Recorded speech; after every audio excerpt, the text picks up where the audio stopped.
Man, that's an amazing start. And I gotta tell you, you touched on it a little bit. Like you wanted to be a play-by-play guy growing up. It was something you were interested in, and now you're doing it, but you're doing it in this complete different fashion in video game form. So can you tell us how you got into that and what that experience has been like? Yeah, it's been a dream come true. It's been so much fun.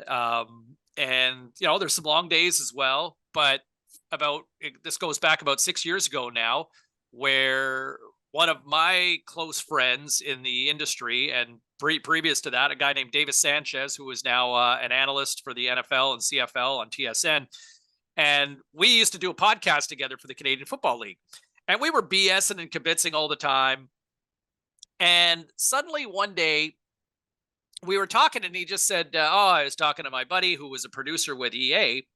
And he was telling me about how, his buddy who was a producer with the NHL video game with EA Sports Electronic Arts, they were auditioning for a new broadcast crew. And, he had mentioned some of the names and I was kind of familiar. I was like, hey, listen, do you think you could ask your buddy if I could audition?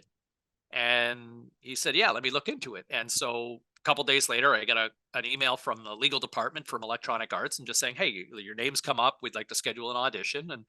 And so it was all in the up and up. And I went in one day and kind of laid down some voice tracks and, kind of just tried to be my goofy self, but also try to bring that energy. As a longtime wrestling fan, I probably watched way too much wrestling and definitely influenced my broadcast style. So I went in and kind of gave it my all and walked out and was like, I don't know what happened, but I had fun doing it. And life goes on. About a month later, they followed up with, hey, listen, we've shortlisted the audition selection process. You made the short list. We should have a decision in another week or so. Great. Still at the table, right? Still in there. And a month goes by and nothing. And I just kind of thought, hey, it was, if nothing else, it was cool that I gave it a shot. And so a month goes by and they get another email saying, hey, look, we'd like to schedule a chemistry test with you and another voice talent. And so I'm like, okay. And it's Ray Ferraro that I wind up meeting up with at the studio. And so Ray and I had worked together briefly at TSN.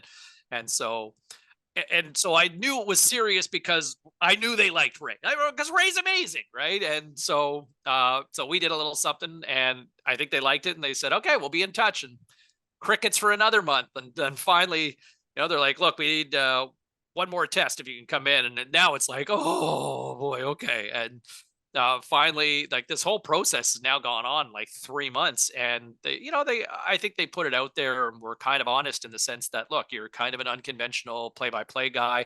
You're kind of an unknown from an American commodity standpoint, right? I mean, you're talking about Jim Houston, you're talking about Doc Emmerich, you're talking about Gary Thorne, like, you're talking about legends, and then who the fuck is James Cybulski, right? So I went in and I think they liked what they heard that third time, and they said, "We'll let you know in a week." And true to their word, they they kept me waiting the whole week because, man, every email, every text, every phone call, this is it, this is it. That was one time I really, really wanted it, and when I finally got the call. I've been fortunate to do a lot of really cool things and see a lot of cool moments and experiences, but that was one of the coolest moments, to be offered the position of being the voice of a video game that I grew up playing and has got pretty good legacy with over 30 years now in the market. So pretty proud of this being year 5 with NHL 24.